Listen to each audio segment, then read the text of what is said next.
నువ్వు చూసుకోలేవా? అయ్యో చూసుకోలేదండి, ఈసారి ఖచ్చితంగా చూసుకొని గుర్తాను.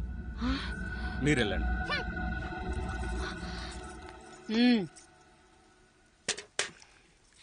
చూడమ్మా, నువ్వు మా కూతురవ్వడానికి ముందే రాయుడు మాకు దేవుడు, ఆయన కుటుంబం మనకు దేవాలయం. వాళ్ళు కొట్టినా తిట్టినా మనం అరవకూడదమ్మా.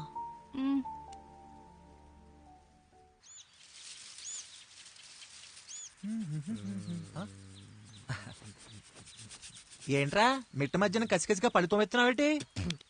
మీకేంట్రా పెళ్లిళ్ళయ్యి? పెళ్ళయ్యే కానీ కానీ కానీ హే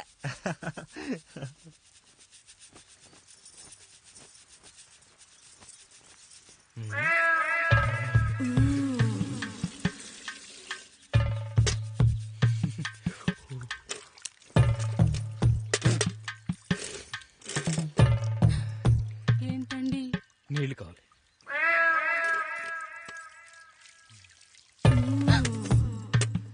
ఆయన కుటుంబం మనకు దేవాలయం. వాళ్ళు కొట్టినా తిట్టినా మనం అరవకూడదమ్మా.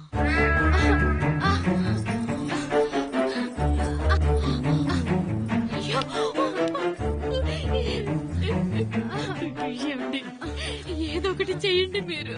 వద్దు పండు, పెద్ద ఆయన దగ్గర మాటొస్తుంది. నేను చూడలేదు.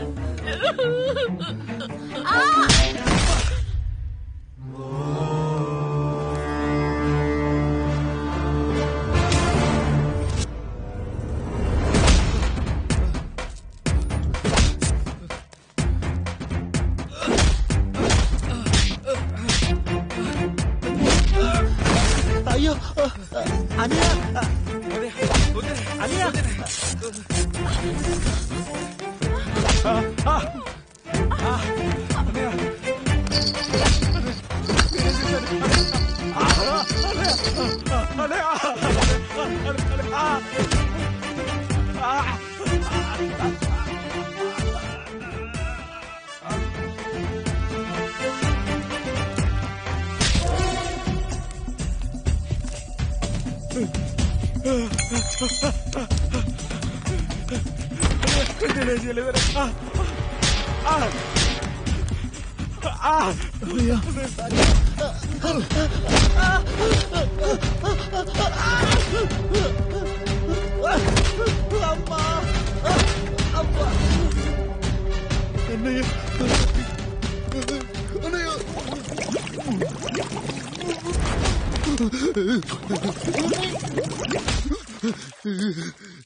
మా ముందు 7 తరాలు హత్యలు, దొంగతనాలు, వ్యభిచారాలు చేశాం, కానీ ఒక అమ్మాయిని మానభంగం చేసినట్టు చరిత్రలో లేదు.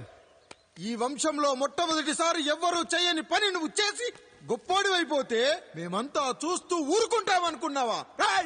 రేపు పొద్దున వీడిని పంచాయతీకి పిలిచి ఈ రాయుడు తీర్పిచ్చేంత వరకు లక్ష్మి వాడిని ఇంట్లో కూడా రానివ్వకు.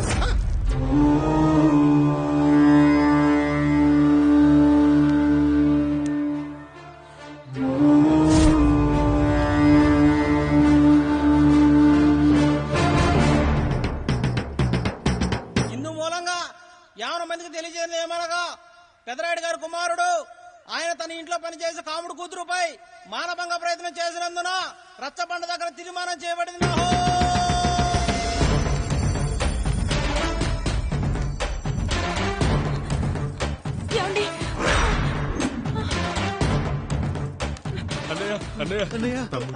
తప్పు చేశాడని మన కుటుంబ గౌరవం నీ చేతిలో ఉంది, దయచేసి.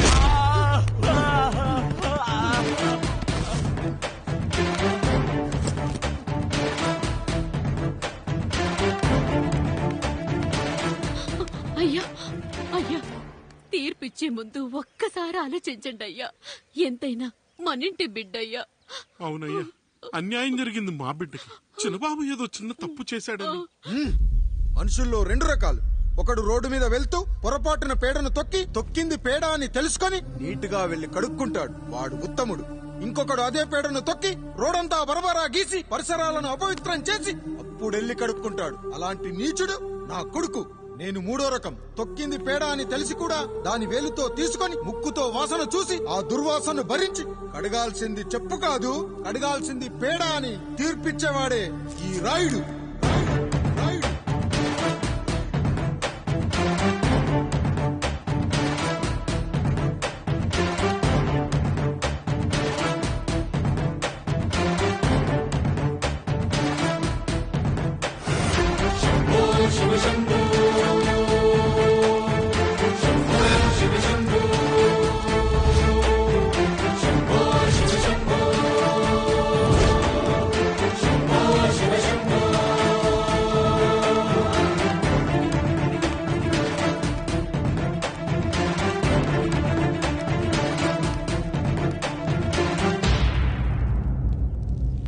అయ్యా, మీ కుటుంబానికి ఈ పరిస్థితి వస్తుందని అస్సలు ఊహించలేదయ్యా. పచ్చటి పుచ్చకాయలో పుచ్చుంటుందేమో గాని పచ్చని మీ సంసారంలో ఇలా మీ తమ్ముడు గారు. కొన్ని తరాలుగా మా వంశం ఈ ఊరిని పరిపాలిస్తుంది. మా వంశానికి స్త్రీలంటే ఎంత గౌరవమో తెలుసా? ఆడవాళ్ళు వంటింటి కుందేళ్లు కాకూడదని మా ముత్తాత గారు పెళ్లి కూడా చేసుకోలేదు. మా తండ్రి గారు పాపారాయుడు ఎవడో ఒకడు ఒక స్త్రీని మోసం చేసి కడుపు చేస్తే ఆ కథ విని ఆ పుట్టిన పిల్లాన్ని ఆ మోసగాడికి ఇచ్చేసి ఆమెను పెళ్లి చేసుకుని ఆమెకు కొత్త జీవితాన్ని ఇచ్చాడు. నేను కూడా నా వంతు సహాయంగా కొంతమంది స్త్రీమూర్తులను పెళ్లి చేసుకుని వాళ్లకు జీవితాన్ని ఇవ్వాలనుకున్నా. అలాంటిది నా వంశంలో ఇలాంటి చీడ పురుగు పుట్టాడు.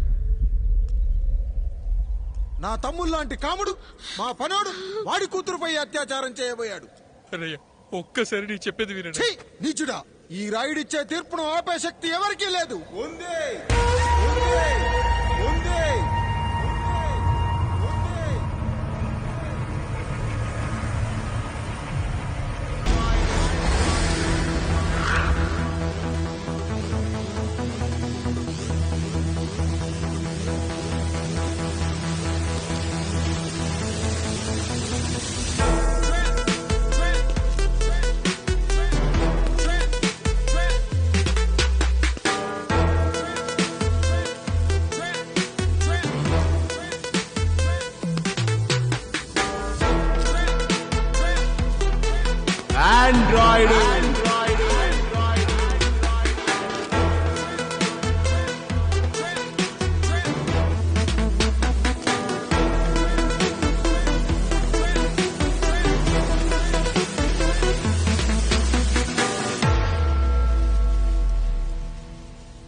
అమ్మా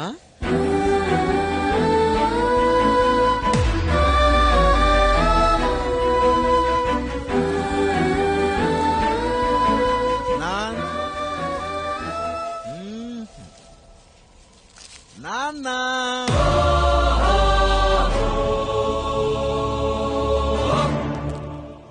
అసలేం జరిగిందో నువ్వు చెప్పమ్మా.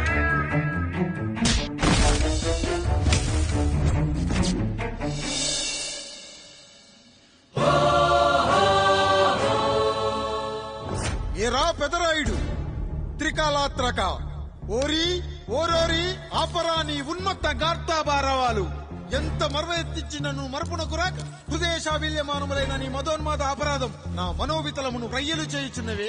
అహో క్షీరా వారాసి జనతారక సుధాకర కొణిదల నందమూరి అక్కినేని గట్టవనేని మంచు దగ్గుపాటి వంశ సముత్పన్న మహోత్తమ మహా నట పరిపాలిత చిత్ర సామ్రాజ్యమున నూతన వారసుడనై నిజభుజ వీర్య ప్రకంపిత చతుర్దశ భువన సూర్యవరణిలకు భ్రాతా సమానులైన చతుష్టి పితృవులకు అనుజుడనై సింహపురి తీరమున జన్మించి భరతఖండమున సకల జనులచే పరమ పావనిగా కీర్తింపబడుతున్న మహోత్తమ మహిళ ఈ పతివ్రత పండునకు పుత్రుడనై మానధనుడనై మనగడ సాగించు నన్ను చూసి ఈ విశ్వమంతయు ప్రసుడట అని పగులబడిన ఊటయా, అనాథాన్ని అవహేళన చేయుటయా? అహో తన సతులతో తూయిడగు నన్ను పుత్రుడుగా సంభావింపక సన్మానింపక పితృధర్మ బర్ధచ్చుడై లజ్జా విముక్తుడై ఈ కపట పదరాయుడు నన్నేల వివాసుని సేవలే. అవునులే, అశుద్ధ స్వరూపుడగు రాయణకు ఎగ్గేమి సిగ్గేమి. వంతున ఆలికి ముందొక ఆలిని పరిభోగించిన పర్యంతము రచ్చిన కర్పిచ్చుతో పచ్చి వైభవంలో తేలించి తన ఇంట ముగ్ధదాసి సాంగత్యమున నన్ను కని త్యజించినంత మాత్రమున నేనేలా కటకట పడవాలి? ఊర కుక్క ఉచిత జ్ఞానముతో సంభోగించిన సరిపెట్టుకుంటున్నా? ఈ లోకమున మూకుడుండునా? అయినను దుర్వ్యాజమున సాగించు అవివేక న్యాయ విచారణ అని తెలిసి మేమేలా రావాలి? వచ్చితివి పో, విచక్షణాపేతమై సర్వత్ర కామ కలాపాలు సాగించి ఈ శునకము ఇచ్చట ధర్మ విధేతగా ఏలా ఉండవాలి? ఉండినాడు పో, వృక్షమునకు వత్తము కట్టిన విదుక్షాపేక్ష కలిగి తన పరభేదములను మర్చి విచక్షణ రాహిత్యముతో అట్ట సంభోగమునకు పాల్పడు ఈ త్రాపి ఉన్న చోట మా మాతృమూర్తి ఏలా ఉండవాలి? ఉండినది పో, సజీవ భూచర మేష గోప సారూప్య మానవ సంచారిక విధానమున కాలవాలమగు ఈ గ్రామమున మేమేలా కాలు మోపవాలి? మోపితిమి పో, సకల రాజాను కోటి సంక్షిప్త రత్నప్రభ నీరాజితంబగు మా పాదబద్ధములేల అపభ్రమణం చెందవాలి. ప్రతీకారేచ్ఛతో గ్రామమున పాదం మోపిన మమ్మలను ఈ గ్రామ సింహముతో సమరూపిణి అని అనుమానించి అసలితని జన్మరహస్యమేమన్నా జుగుప్సాభావంతో ఈ జనుల కల్లేలా చూడవాలి, నోరేలా వాగవాలి, చెవులేలా వినవాలి. ఆ విధి హతవిధి ఆ జన్మ శత్రుయేనని అనుమానించుచునే అరుదంచిన మమ్మ అవమాన బడబానా జ్వాలలు దగ్ధమునర్చుచున్నవమ్మా. విముకుని సుముకుని చేసి మమితకు విజయము చేయించిన నీ విజ్ఞాన విశేష విధాదిత్యములు ఏమైనవి తల్లి?